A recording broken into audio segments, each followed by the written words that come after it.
Flaming Monday. Novice Magdalene Ocantu. Knights of the New Star Cloister. West Tennessee. It was a sultry morning in early May when Bishop Callie called me into his office after morning prayers. I thought it was because I was in trouble again. Earlier that morning, way early, like in the middle of the night. I couldn't sleep, so I got up, got dressed, and wandered down to the East Chapel to play the piano. I played quietly, mindful of the hour, but awakened a couple of the brothers in the nearby dormitory. One of them, cranky old Brother Phineas, had a personal problem with me. I figured he was the one who snitched. That was my third complaint for the month, and the month was barely a week old. My infractions were small. Well, at least I thought they were. I wore my hair loose when I should have found some way to tame it. I wandered in a full 5 minutes late from walking meditation, and I played Chopin at 3 a.m. because I couldn't sleep. But I knew I was on thin ice, and I felt my stomach drop to my knees as I tried to gather up the courage to raise the knocker on the bishop's ornate wooden door again. Turns out I didn't have to knock. The bishop's secretary, Father Allen, must have spied me walking up the stone path, and when he didn't hear a knock in a reasonable amount of time, he decided to open the door for me. Father Allen was one of my few allies in the Knights of the New Star.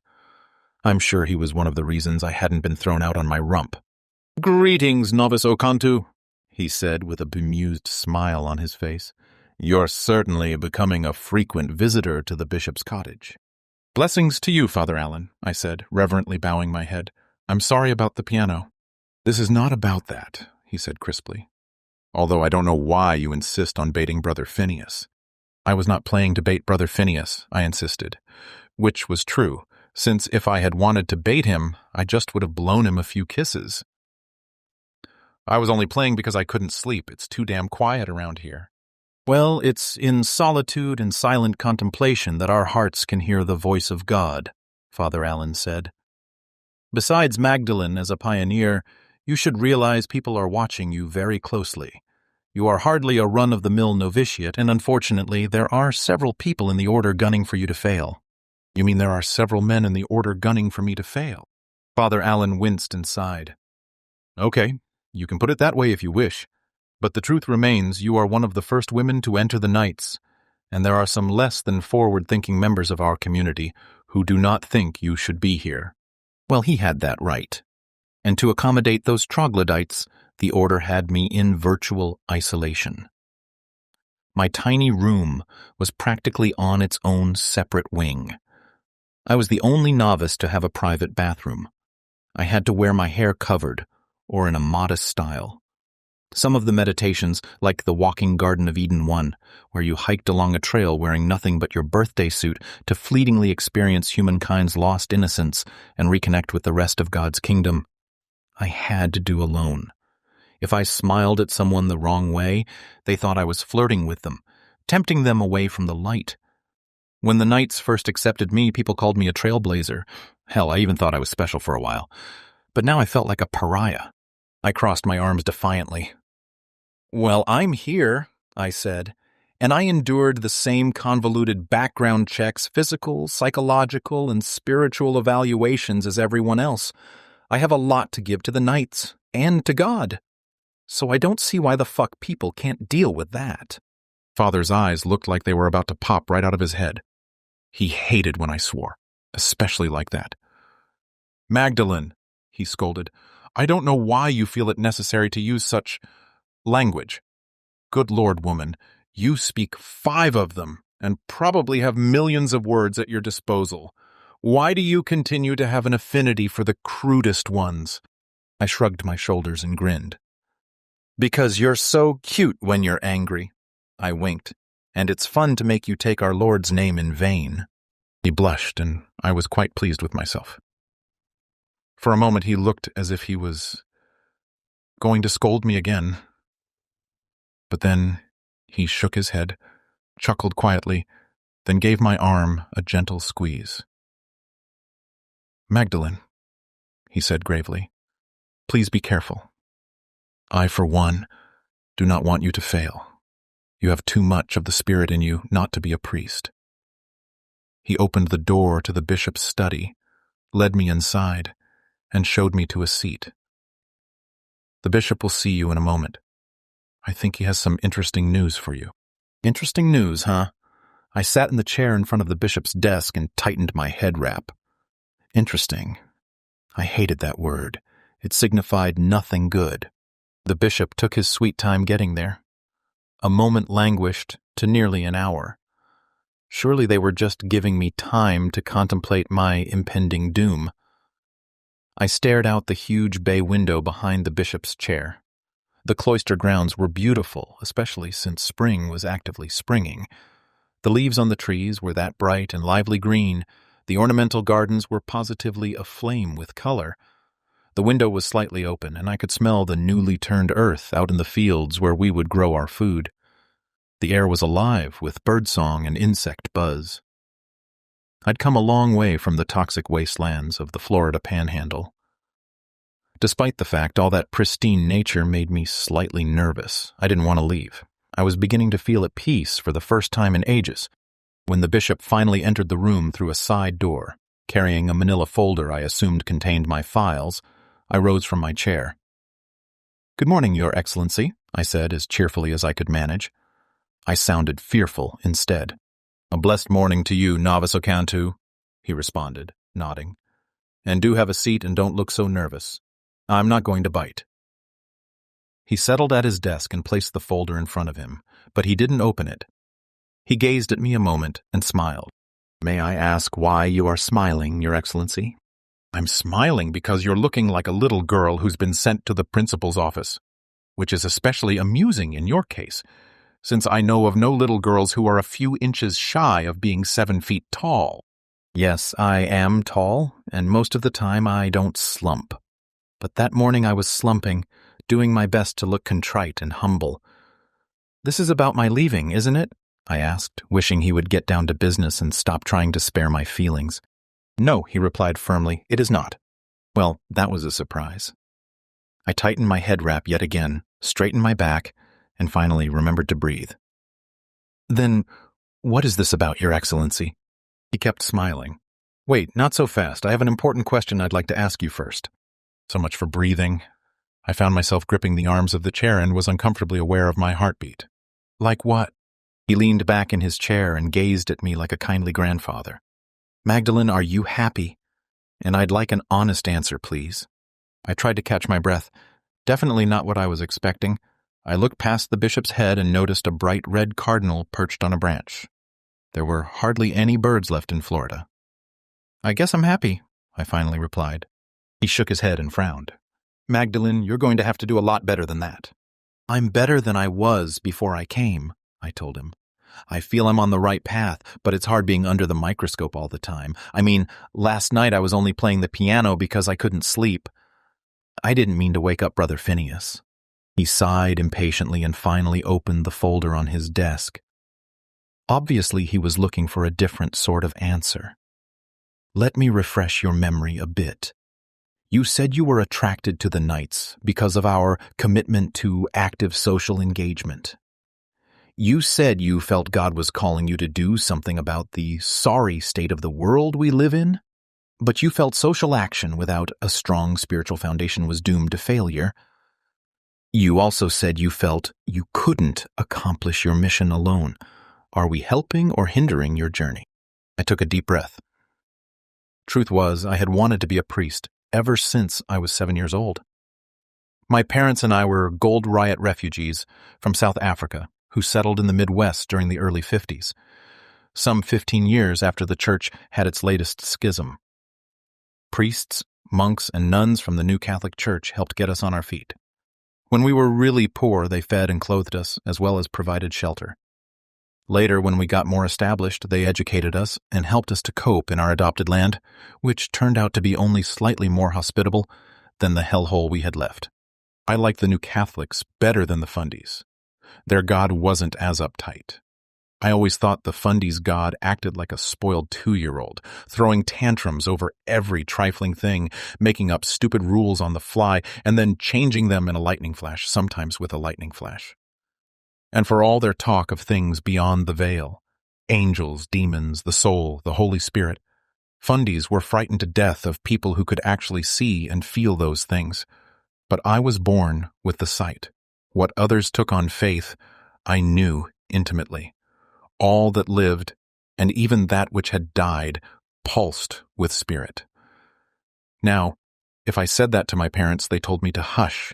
If I said that to a Fundi, they'd try to pray the demons out of me. But if I told Father Cornelius, the new Catholic priest who taught mathematics when I was in high school, he'd nod calmly and say, "Yes, I know." I thought about the 5 months I'd spent so far at the cloister. Yes, it had been crushingly lonely, and the hostility from some members of the order was discouraging to say the least. But other than my hair and my breasts, I no longer felt I had to hide anything. The rigorous study, the intense physical labor, and the lengthy, silent meditations were all healing for me. For the first time in my life, I felt like I was right where I needed to be. When I opened my mouth to answer the bishop's question, I was shocked to find myself on the edge of tears. "Yes, Your Excellency," I declared with the force of a catechism. "I am happy. I'm happier than I've ever been in my life. This place is doing way more than helping me on my journey. I feel like I've finally come home." The bishop looked relieved. "Good, Magdalene. I'm glad we're helping." Then he shut his eyes and bowed his head almost like he was praying. I wiped away my tears. "You aren't fixing to throw me out, are you?" He lifted his head and got the queerest expression on his face. "No," he replied. "I've told you that already. Far from it." The suspense was killing me. "Your Excellency," I pleaded, "please tell me what you want." "As you know, the G20 is meeting in Liberty City beginning on the second Monday of June." He paused for an uncomfortably long time. I nodded so he could see I was paying attention, but I didn't understand why he was suddenly acting like he was in a bad spy movie. "We are planning a major action then." Another lengthy and awkward pause. I nodded again, not sure what this had to do with me. I was a novice, and a pretty green one at that. Novices did not participate in actions, at least publicly. The idea was that you used your novitiate to get your own house in order before you started messing with the rest of the world. That made sense to me. It was one of the things that attracted me to the Knights in the first place. I'd had my fill of self-styled revolutionaries who just wanted to be stars in their own action film. Besides, even if the Order had an action plan to coincide with the G20, it was almost certain to be a total waste of time because no one important would see it. The last time I checked, the so-called free speech zone, I had a friend who used to call it the dead speech zone, was almost 2 miles away from the main meeting site. And to add insult to injury, the zone would only be open from noon to 4 in the afternoon. 4 lousy hours of useless First Amendment rights a day, and I'm sure the Liberty City brass thought that was being overly generous. I finally popped the 800-pound question, hoping I didn't sound disrespectful. "Your Excellency, this is all well and good, but what does this have to do with me? I haven't even been here 6 months. Aren't novices forbidden to take part in actions?" "Yes," he replied, "they are, and with good reason, but I'm willing to make an exception in your case." What can I say? I was thrilled, honored, but mostly I was scared shitless. I blurted out, "I'm not ready," and hoped that was the end of it. But of course it wasn't. "Magdalene," the bishop said, "we need your help." "Why? What do you need me to do?" "I want you to help us crash the stock market." My heart skipped a beat. All I could do was stare at him with my mouth hanging open. "Specifically," he went on to explain, "I want to suspend trading on the 3 major markets, Beijing, London, and New York. I don't want the freeze to be permanent, merely an extended moment of silence, if you will. I'd like this to coincide with the opening session of the G20. I found myself gripping the arms of my chair again, not that I really stopped. "What makes you think I can do this?" I asked nervously. "A great majority of trading is automated. All you have to do is assist us in writing the code to throw a wrench in the works." I repeat, what makes you think I can do this? The bishop narrowed his eyes and said, "Magdalene, don't play coy with me. I know before you joined us you were one of the best code jockeys on the planet. Damien X? Wasn't that the name you used?" I lowered my eyes. I didn't like to be reminded of my past, even though people like Father Allen kept lecturing me about how it was a vital part of my journey and how no part of anyone's life was ever truly wasted. My first 30 or so years on this earth were haphazard and boring. I stayed in school too long, then hopscotched around the world, teaching English, before finally settling down at a small college library not too far from where I grew up. It wasn't the best job in the world, but I was surrounded by data. I got to answer people's questions and impress them with my arcane knowledge. Plus, since the staff was basically me, 2 part-timers, and the odd work-study student, I got to run the place the way I wanted. I was content, a big fish in a cozy pond. Then, the last factory in the area closed, the local economy went into freefall, and the college had to shut its doors. Normally, I would have pulled up stakes and moved somewhere else, but this time I couldn't. My mother was ill, and obligation called. Besides, eventually the whole damn country crashed, so there was really nowhere else to go. I applied for every legit job within reasonable driving distance, but there was no market for a polyglot intellectual. Plus, I think my height in combination with my dark skin scared people. I subsisted on my severance and savings until they ran out. Then, Mom died, and I completely lost my mind. I drifted over and down to Florida, which had a reputation for being as lawless as it was toxic. I was poor, desperate, and did a lot of things I wasn't proud of. My fear and simmering anger at the sorry state of the country, as well as the even sorrier state of my life, finally burst to the surface and almost consumed me. If you want to feel for yourself how marvelously fragile God's human experiment is, spend a few months hungry and mostly homeless in the midst of roiling anarchy.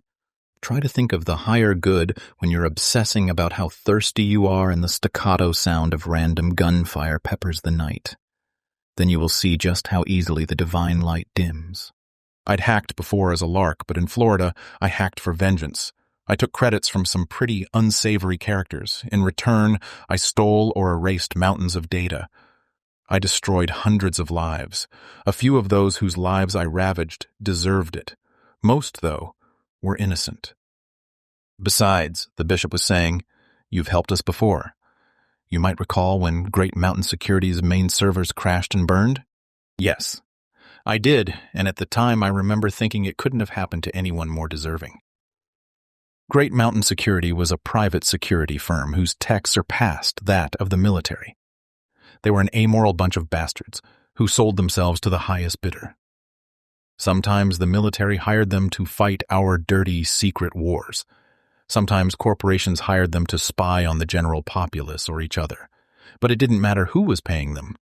Any job Great Mountain took usually involved getting paid a heap of credits for doing no good, kind of like some of the jobs I used to take. I didn't have anything to do with that, I said, and I believed I was telling the truth. "Oh, but you did," the bishop insisted. "A fellow hacker who went by the name Magi consulted with you on some security protocols." Yes, I vaguely remembered that, too. Some kid, or so I thought, calling himself Magi, sent me some code he'd written and wanted me to tell him where the weak spots were.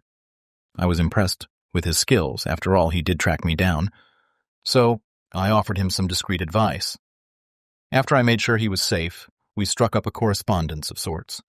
He was a very philosophical hacker who occasionally waxed poetic about the potential of hacking as a force for social change.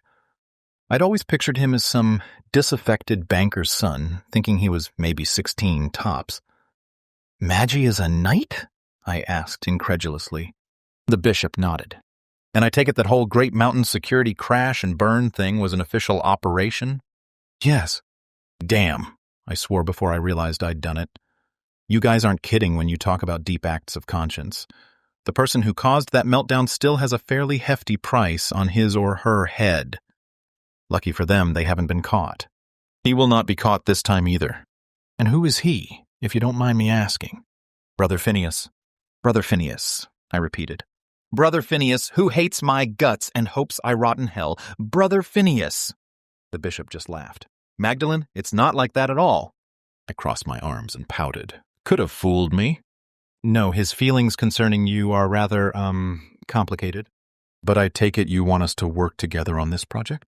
"Yes, I do. I think it will be good for you both." Somehow I wasn't so sure. Although I admit a part of me wanted to get started right away, the challenge was certainly meaty enough. But I could barely wrap my head around the notion of working with Brother Phineas. He seemed to relish every time I broke a rule. I could never be pious, studious, dedicated, or male enough for him. "You've prayed about this, Your Excellency?" His expression became very grave. "Yes, I have. I have just one question." He smiled slightly. "Sure. Suppose we manage to pull off your so-called extended moment of silence. What makes you think those attending the G20 will realize this silence has anything to do with them? Those leaders can be pretty thick-headed sometimes. Somebody, actually several somebodies, will be on hand to tell them in a way they will remember for the rest of their lives." I could hardly believe my ears. "You're not planning to crash the G20, are you?" He said nothing, and his face became as expressionless as a brick wall. Meanwhile, I was on the verge of becoming hysterical. "Security around that event is going to be insane. Any unauthorized person who makes it as far as the actual meeting site will be immediately arrested and sent to prison to rot." He still didn't respond, and my words just hung there like a bullet poised in flight. Instead, he slowly thumbed through the pages of my file as if he were trying to read something hidden between the lines, looking for some sacred sign he'd made the right decision. When he reached the end, he closed the manila folder and looked at me. "Go to Brother Phineas's room tomorrow after morning prayers. He will tell you what he needs then." I opened my mouth to object, but before I could get a word out, the bishop held up his hand, indicating that, as far as he was concerned, the discussion was over. "Novice Ocantu, you are dismissed."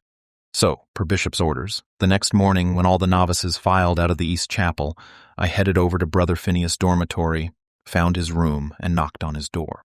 He didn't answer right away, and I got the distinct impression he wasn't expecting me. Figures.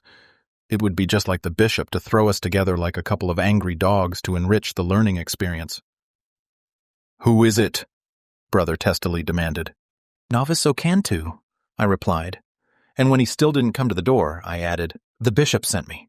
"Okay, just a minute."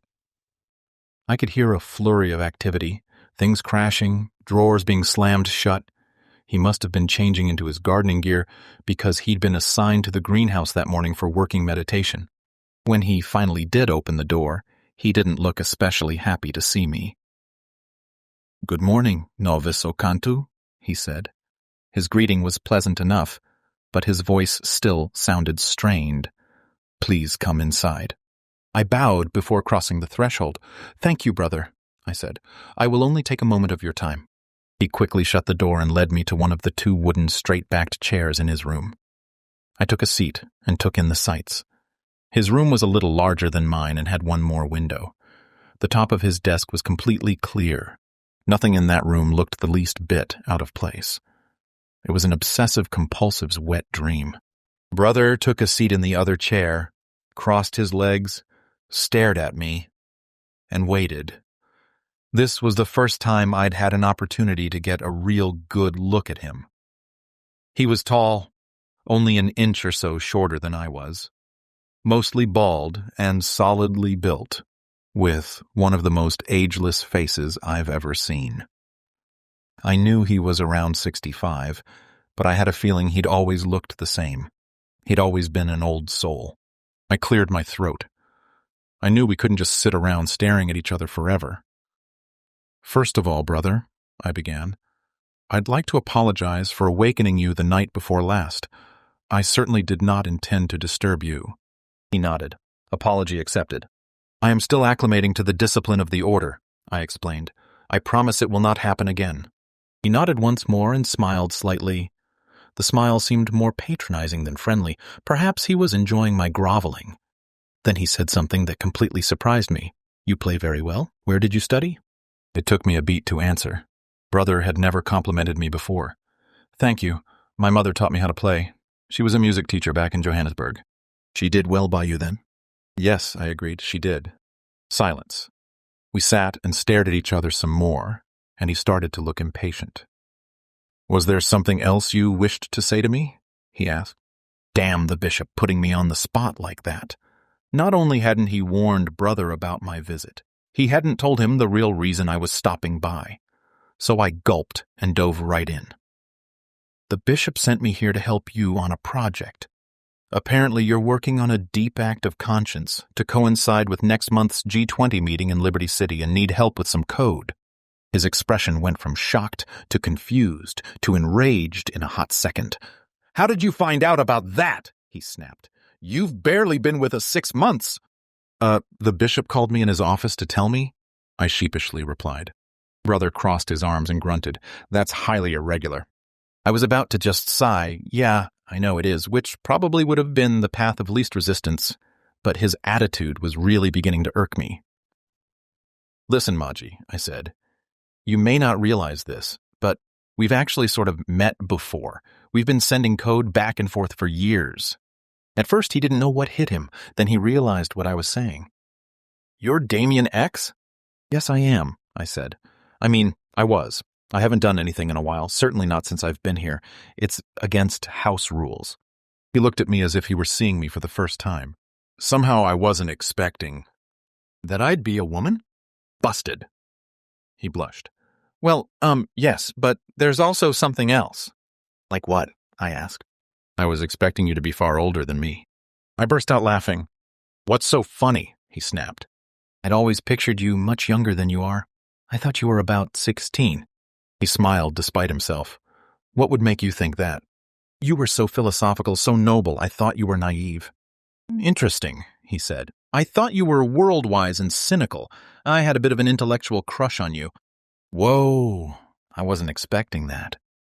Who knew the dour Brother Phineas was actually capable of having any crush, intellectual or otherwise?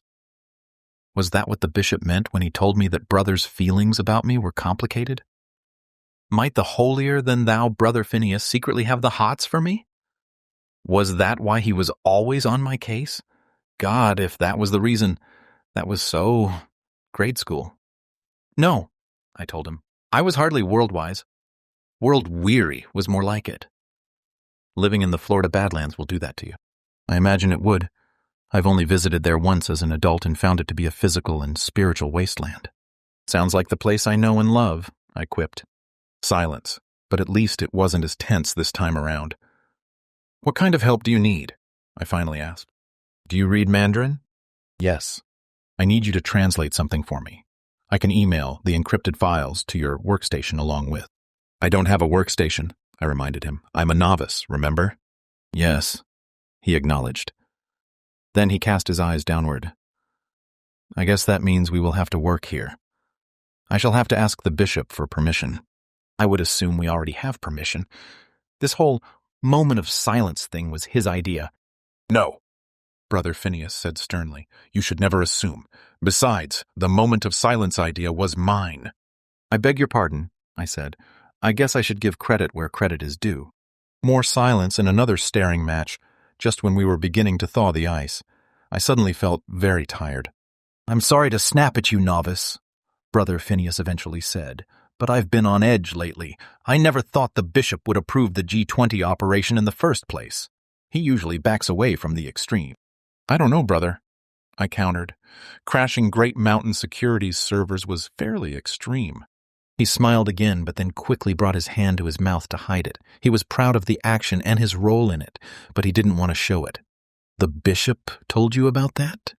"Yes, he did. They still haven't fully recovered." "Chalk up one for the good guys, I suppose?" I sounded sarcastic. I didn't mean to be, especially since Great Mountain Security was as much my handiwork as his, probably more so. "Yes," Brother Phineas replied enthusiastically. "These are desperate times." Just then I heard the chapel bells, which meant I had less than 15 minutes to return to my quarters, change, and head to the fields for working meditation. "You should go now," Brother said. "I will meet you tonight after Vespers. Then we will discuss the logistics of our collaboration further." We both stood to leave. He extended his hand, and I shook it. "Goodbye, Damien," he said. He almost looked kind. The bishop gave us permission to work together in Brother Phineas' quarters and provided me with a laptop which Brother Phineas kept for me. Every evening after Vespers, Brother Phineas and I met for a couple of hours. I translated documents for him and helped him write code. I'd like to say we got along famously, that we went off on the same heady philosophical tangents that we did when we worked as Magi and Damien X. But Brother Phineas was careful to keep our relationship appropriately professional. He was the senior member, I was the novice, and he never let me forget that. After the first couple of sessions, it became obvious I was on a strict need-to-know basis. I was supposed to bow my head, lend my skills, make this thing work, and not ask too many questions, even though I had plenty. Like, how did he get his hands on those Chinese documents in the first place? That was quite a coup. I was jealous. But what I really wanted to know was how the hell were they going to break into the G20 and what they planned to do once they got there. People had tried crashing the meeting site before, with disastrous, and in one case, fatal results. I tried to ease into the question from every oblique angle, but Brother Phineas stonewalled me at every turn. Finally, I just couldn't stand it anymore. The week before he was to leave for Liberty City, I exploded. I'd helped him write some truly elegant code. I figured I'd earned the right to know. I'm helping you grind the engines of global commerce to a halt, and you won't tell me what you're planning to do at that meeting. Watch your attitude, he scolded. He took a deep breath and held it.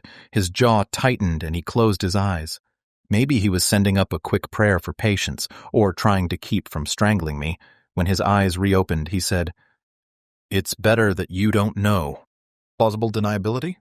Yes, he replied in an exasperated tone, but I sensed that was only half an answer. Brother, I pleaded, what is it? Novice, if you don't drop this, he threatened. I swear I'll have the bishop take you off the project. I put my hands on my hips. Two could play at this game. You will, huh? You can't pull this off without me. I'm a better code jockey than you. Why do you think the bishop is bending every rule in the book to allow me to work on this action? He knows you can't do it alone. Besides, it's too late. We're almost finished, and you're due to leave for Liberty City soon. Brother flashed 100 shades of scarlet. He was royally pissed. His hands clenched into fists, and for an instant I feared he might strike me. And if he did, so help me God, I was going to kick his butt into next year. But fortunately for the both of us, he relaxed, and his color went back to normal. When he spoke again, his voice was eerily calm. Novice, he asked, what is the deepest act of conscience a man or a woman can perform? To lay down his or her life for the good of all, I replied, somewhat mechanically. It was one of the knight's core beliefs we had to memorize. Well then, he quipped, now you have your answer. Wait, I objected. You haven't told me anything. When I climb the steps to that building, he said, when we climb those steps, since others will be with me, we don't plan on coming back. Why? I asked. Is the security going to be even more draconian than rumored? Is it shoot to kill now? I'd had enough of his evasions. How dare he use my talents and keep me in the dark? If he wouldn't willingly tell me what I needed to know, I would get the information the only other way I knew how. I would read him. I'd grab him, pull him close, and peer deep into his soul. It had been a long time since I'd used the sight, even though the Order knew I had the gift, and though they certainly would have frowned upon me using it against someone's will, I felt I had no other choice. I yanked Brother and pulled him close to me. He did put up a fight, bless his heart, but I was stronger. I wrapped my arm tightly around his waist, and soon our faces were inches apart, his pale gray eyes wide with panic. I could feel his heart racing. What are you going to do to me? He asked. I'm going to read you, I told him. I'm doing it now. Then it's true you are a witch. I laughed. Brother, you are too intelligent a man to believe in witches. But I've heard you can do things, he sputtered. You can read people's souls. Yes, it's true I have the sight. I was born with it, and it's really no big deal. It just gives me a little more data to work with. Now hush. This won't take long. And just think. If I find out something I'm not supposed to know, it will be my fault, not yours. I closed my eyes, made the link, and was flung into a memory from his childhood. He was standing with a group of kids on a white sand beach. It must have been a school field trip, because they were all in their summer uniforms.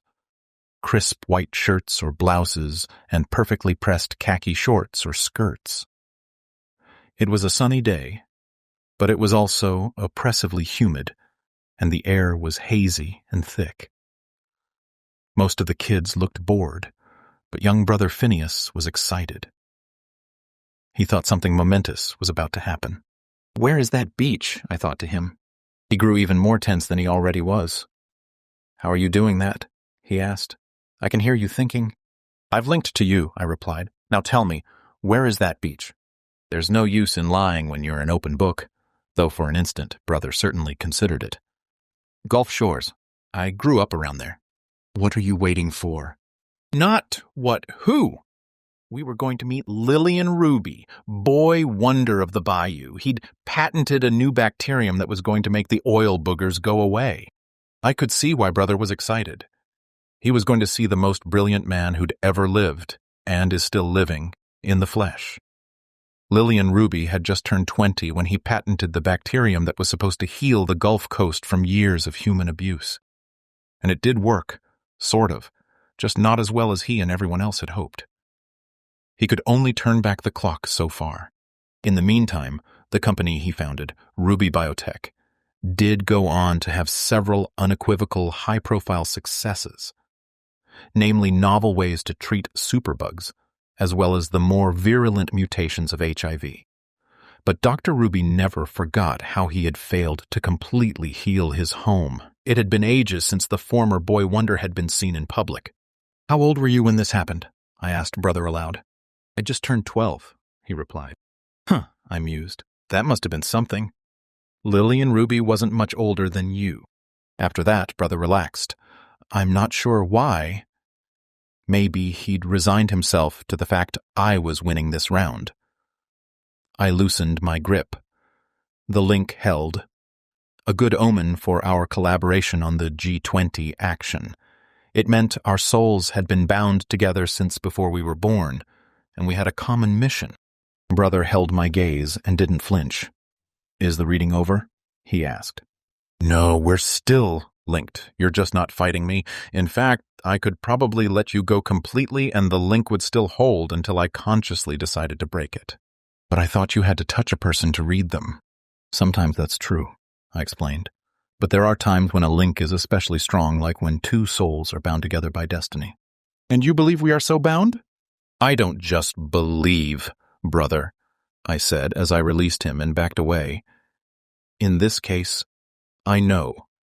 We were meant to work on this operation together, and I believe you owe me the whole truth about it. Why were you thinking about that morning on the beach? What does that have to do with the G20? "The same morning," Brother began, a former commercial fisherman in Louisiana immolated himself in front of a TV crew. I don't think he was protesting anything in particular.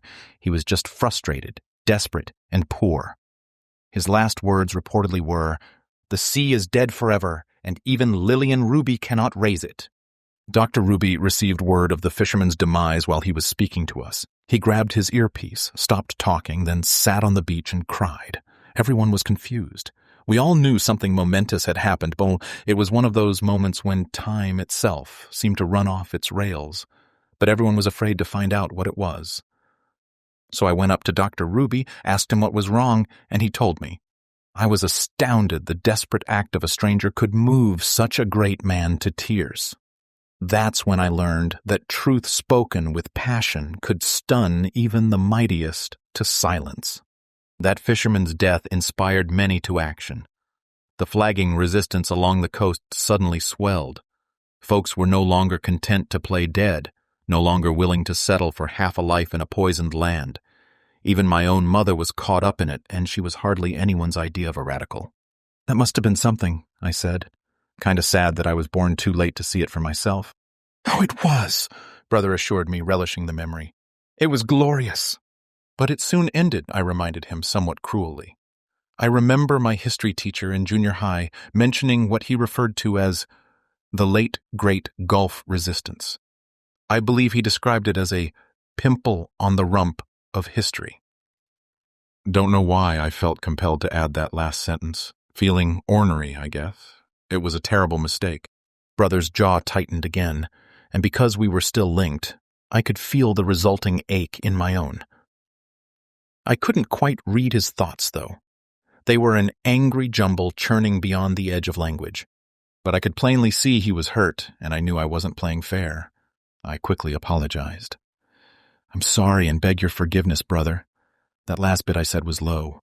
"Yes," he concurred through clenched teeth. "It was."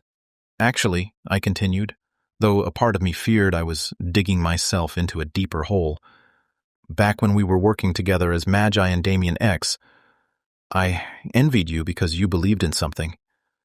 Yeah, sometimes I found you naive and annoying, but I envied your faith and courage. I'd lost that in the Florida Badlands. I could feel my humanity frittering away. But there you were, so young and pure. And now that I've finally met you, and I see you're actually older than me, and I see you still have that faith that's stronger than steel for which you are willing to lay down your life, My voice trailed off. I couldn't quite find the words, so I reached for his shoulder and flooded him with a wave of emotion.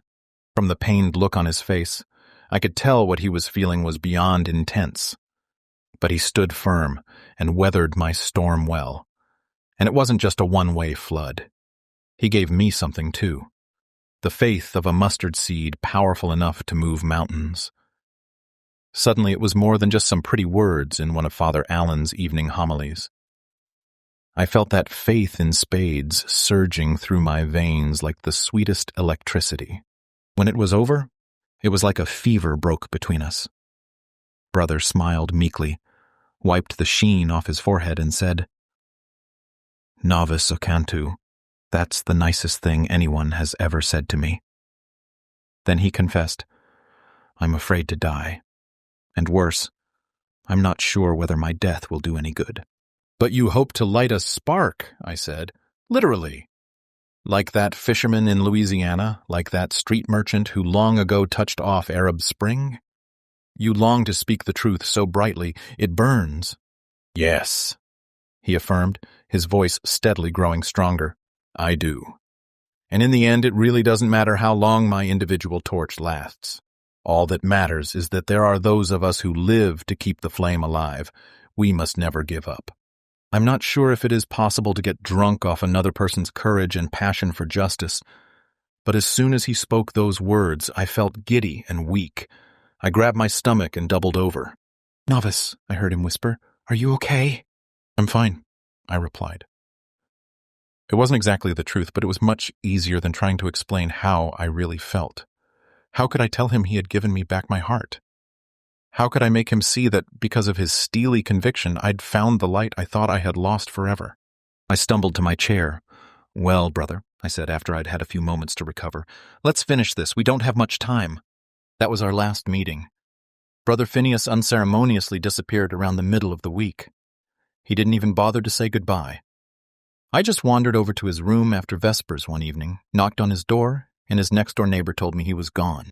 Monday, June 9th, 2087, felt like any other Monday at the cloister. I awoke just before dawn, got showered and dressed, and went to the East Chapel for morning prayers.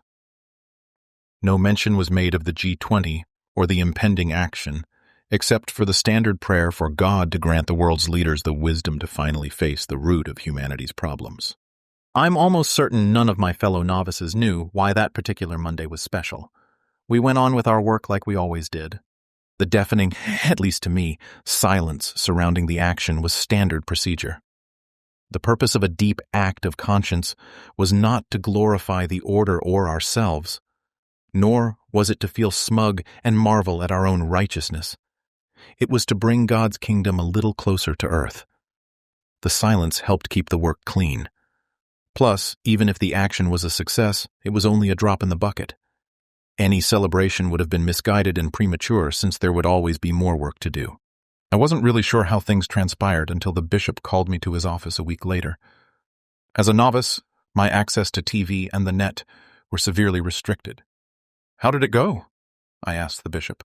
"It went well," he replied. "The Beijing exchange was silenced first.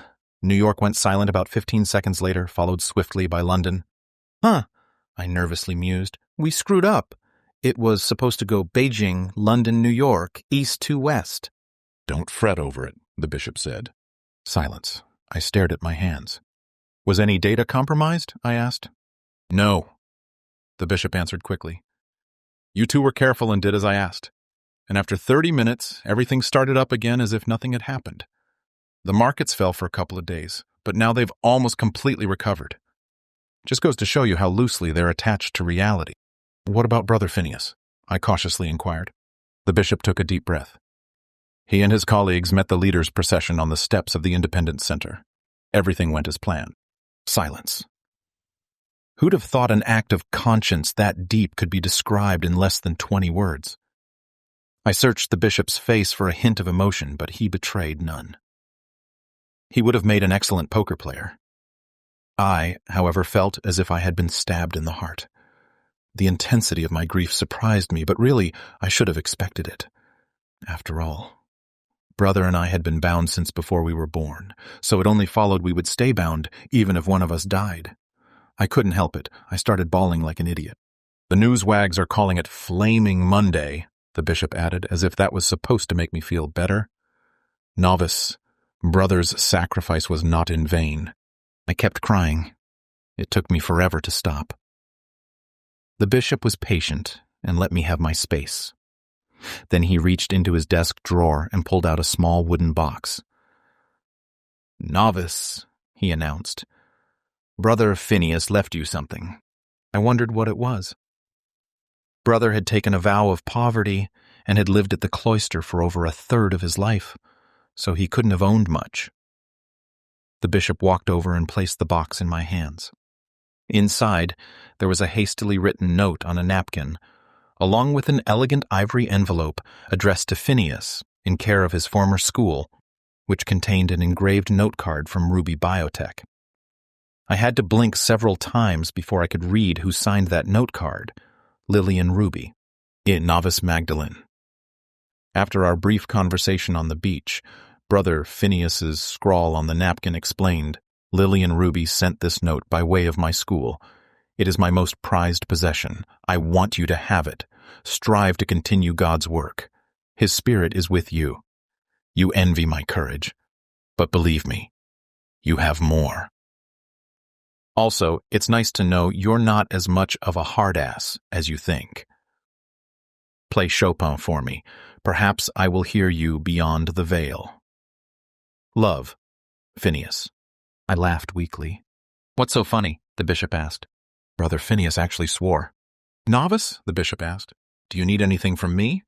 I probably needed plenty at that moment, but I was too stunned to think of anything elaborate. May I go to the chapel and play the piano? I finally asked. Sure, the bishop said, smiling. Anything else? No, I said, not now. Feel free to stop by if you need to talk. I know this must be hard for you. Don't worry, I will. Okay, the bishop said. Novice Ocantu, you are dismissed. I placed Brother Phineas's and Lillian Ruby's letters back in the box and closed it. Then I stood, bowed, and left the bishop's cottage with my heart still breaking. I made a beeline to the chapel and played as if my life depended on it. It was nearly dusk when I finally quit.